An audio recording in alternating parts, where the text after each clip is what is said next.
여러분, 솔직히 말해볼까요? 우리 모두 부자가 되고 싶잖아요. 아침에 눈 뜨면서 오늘도 가난하게 살아야지라고 생각하는 사람은 없을 겁니다. 유튜브만 켜면 부자 되는 법, 재테크 비법, 월급쟁이 탈출기 같은 영상들이 넘쳐나죠. 솔직히 그런 이야기들 이제 좀 지겹지 않으세요? 열심히 저축하라, 투자하라, 자기 개발하라. 다 맞는 말인데 너무 많이 들어서 귀에 딱지가 앉을 지경이에요. 그래서 오늘은 발상을 뒤집어 봅니다. 부자가 되는 방법 대신 빠르게 빈털터리가 되는 방법을 파헤쳐 볼 거예요. 지금부터 본격적으로 시작해 보겠습니다. 준비되셨나요?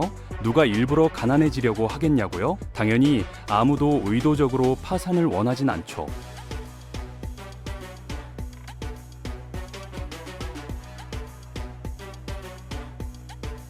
그렇지만 적을 알아야 이길 수 있다는 말이 있잖아요. 실수를 피하려면 먼저 그 실수가 뭔지 정확히 알아야 하니까요.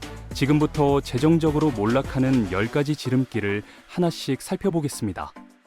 첫 번째는 배움을 거부하는 것입니다. 지금 이 영상을 보고 계신 분들은 사실 이미 첫 번째 함정은 피하신 셈이에요. 축하드립니다. 왜냐하면 새로운 정보를 받아들이려는 마음이 열려 있다는 뜻이니까요. 이게 정말 중요합니다. 배움의 자세가 부의 시작이에요.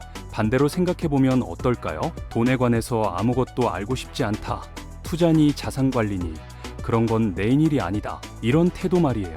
이렇게 귀를 막아버리는 순간이 있잖아요. 바로 그때 가난으로 가는 고속도로에 올라타는 것과 같습니다. 무서운 일이죠. 재정 교육이라고 하면 뭔가 거창하게 들릴 수 있는데요. 사실 핵심은 단순해요. 내 돈이 어디로 가는지 파악하는 것부터 시작입니다. 미래를 위해 조금씩 모으는 습관을 기르는 것이죠. 이게 전부예요. 복잡한 공식이나 전문 지식이 필요한 게 아닙니다. 놀라운 사례를 하나 들려드릴게요. 로널드 리드라는 분이 계셨는데 평생 주유소 직원과 건물 관리인으로 일했어요. 월급이 많았을 리 없죠. 그런데 2014년 세상을 떠났을 때 그의 재산이 얼마였는지 아세요? 무려 800만 달이었습니다. 우리 돈으로 약 100억 원이 넘는 금액이에요. 비결은 아주 검소하게 생활하면서 남는 돈을 꾸준히 주식에 투자한 것뿐이에요.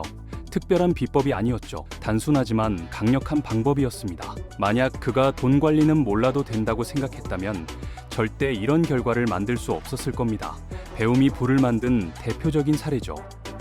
국제금융문해력 조사에 따르면 전 세계 성인 중 금융 기초 지식을 갖춘 사람은 35%도 채 안 된다고 해요.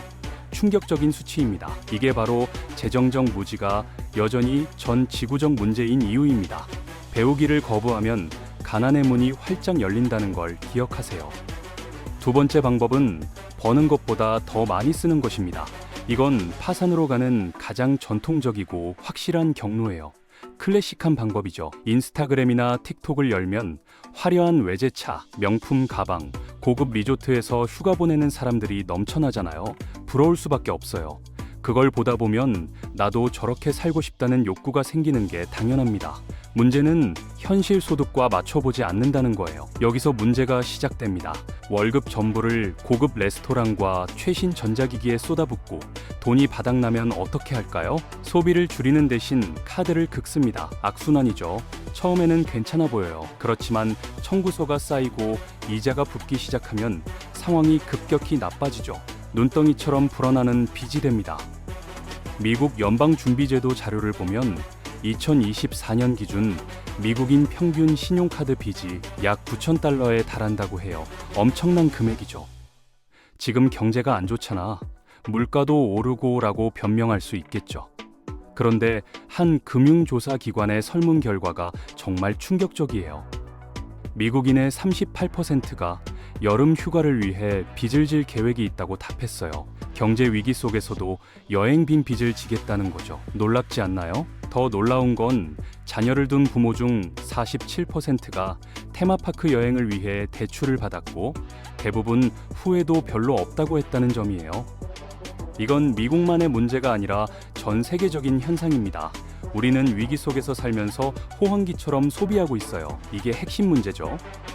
세 번째는 아무런 계획 없이 사는 것입니다. 고대 중국의 전략가 손자는 이런 말을 남겼어요. 아주 유명한 말이죠. 승리하는 장수는 먼저 이길 조건을 만들어 놓고 전장에 나간다고요. 반면 패배하는 장수는 일단 싸우고 나서 이기는 방법을 찾습니다.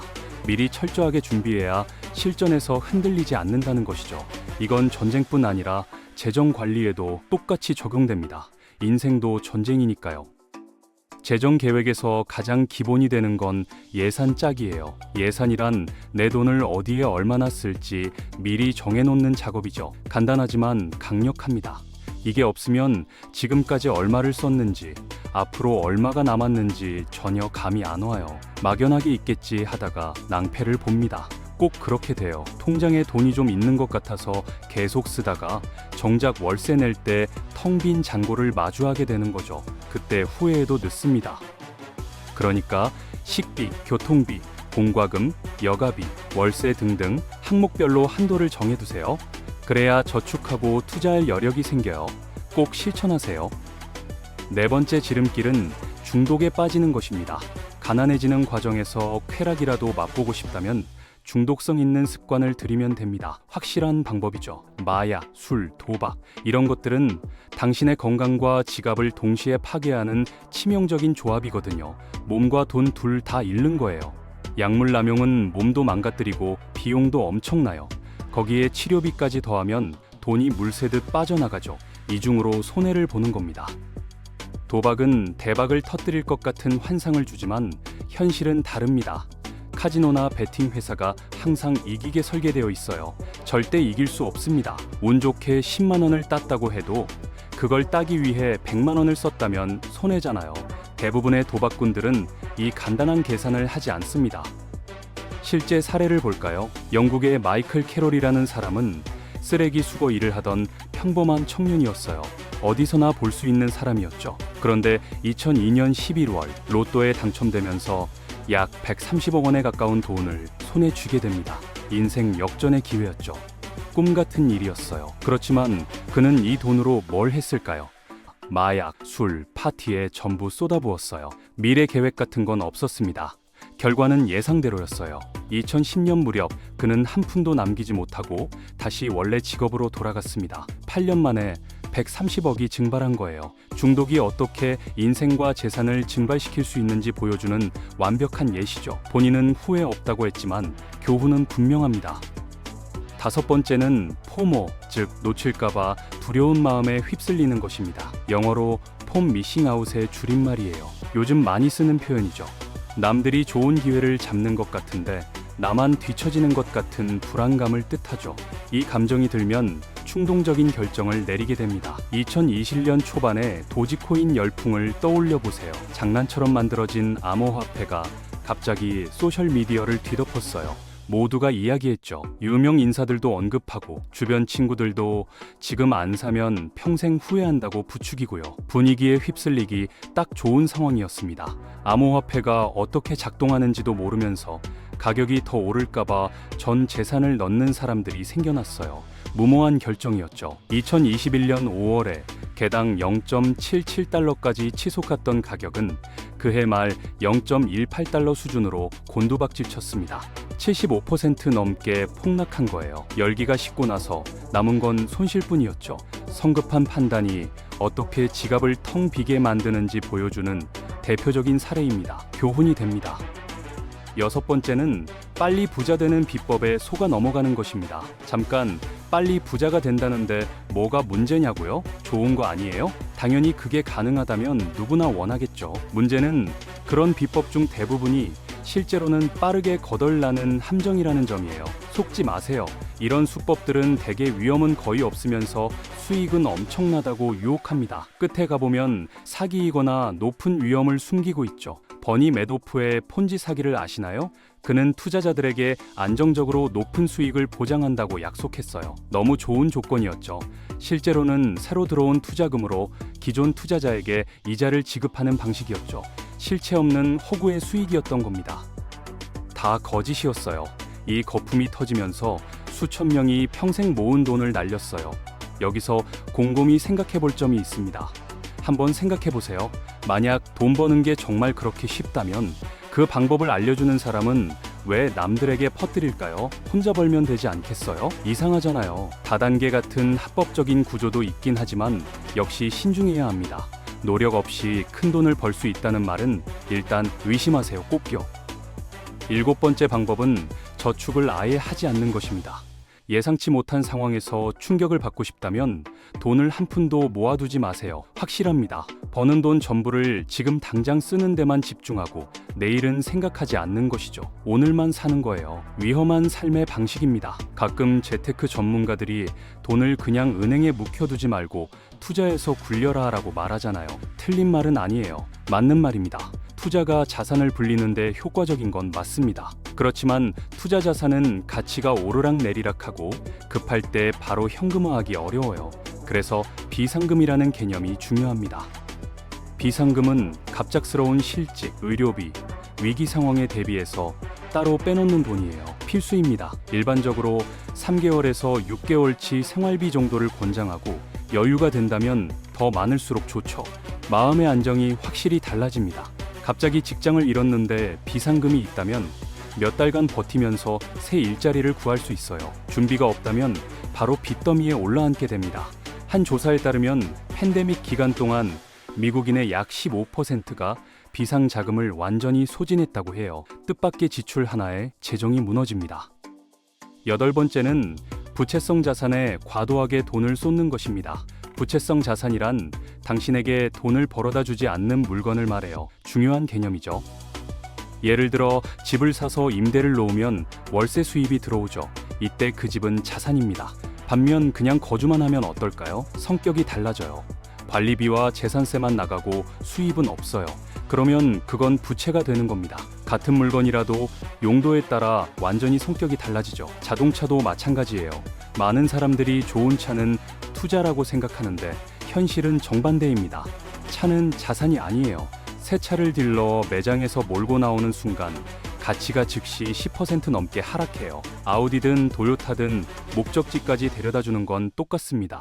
물론 출퇴근이나 생활을 위해 차가 꼭 필요한 분들도 많죠. 그건 이해해요. 다만 예산이 빠듯하다면 무리하지 않는 게 좋습니다. 저렴하고 실용적인 모델을 선택하거나 상태 좋은 중고차를 알아보는 것도 방법이에요. 부채는 최소한으로 유지하는 게 핵심입니다. 나중에 경제적으로 여유가 생기면 그때 원하는 걸 사도 늦지 않아요. 순서를 지키는 게 중요합니다. 참을성이 필요한 부분이에요. 9번째는 건강을 등한시하는 것입니다. 특히 미국처럼 의료비가 개인 부담인 나라에서는 건강이 곧바로 재정과 직결돼요. 패스트푸드, 설탕 듬뿍 든 음료, 수면 부족 같은 나쁜 습관들은 당장은 별것 아닌 것처럼 느껴지죠. 티가 안 나니까요.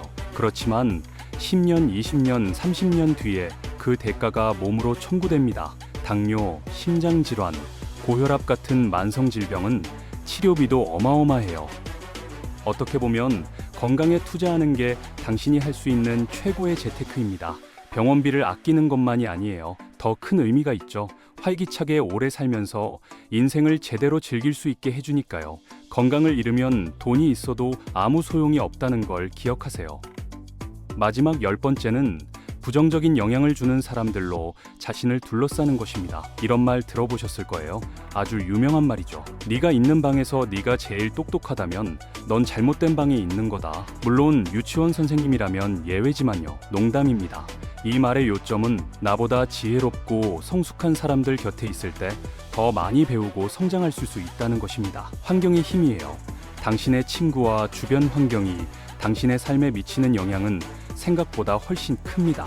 환경이 사람을 만든다는 말이 괜히 있는 게 아니에요. 게이머 친구들과 어울리면 대화 주제는 자연스럽게 게임이 되고 투자자들과 친하면 자산 전략에 대해 이야기하게 되죠. 자연스러운 거예요. 반대로 약물이나 도박에 빠진 사람들과 계속 만나다 보면 어느새 나도 같은 길로 빠져들 확률이 높아집니다. 위험한 거죠. 골프 황제 타이거 우즈의 사례를 보세요. 그는 수많은 대회에서 우승하고 대기업들과 광고 계약을 맺고 전 세계의 존경을 받았어요. 그런데 도박을 즐기는 유명 운동선수들과 어울리기 시작하면서 상황이 달라졌습니다. 처음에는 소소하게 시작한 베팅이 점점 커졌어요. 한 번에 10만 달러 이상을 걸기도 했습니다. 수년에 걸쳐 도박으로 잃은 금액은 추정치로 5천만 달러에 달한다고 해요. 엄청난 손실이죠. 주변 환경이 얼마나 심각한 결과를 초래할 수 있는지 보여주는 대표적인 예시죠. 인간관계를 신중하게 선택하세요. 정말 중요합니다. 자, 여기까지가 빈털터리가 되는 10가지 지름길이었습니다. 부자가 되는 방법만 연구할 게 아니라 실수를 피하는 것도 중요해요. 스스로 돈 관리를 잘하고 있다고 생각하더라도 제가 언급한 행동 중 하나라도 해당되면 지금이 변화할 타이밍입니다. 늦지 않았어요. 불을 쌓는 건 전투의 절반일 뿐이고 그 불을 지키는 게 나머지 절반이거든요. 많은 부자들이 이런 함정에 빠져서 전부 잃었습니다. 당신은 그렇게 되지 마세요. 영상이 유익했다면 좋아요와 구독 부탁드려요. 시청해주셔서 감사합니다.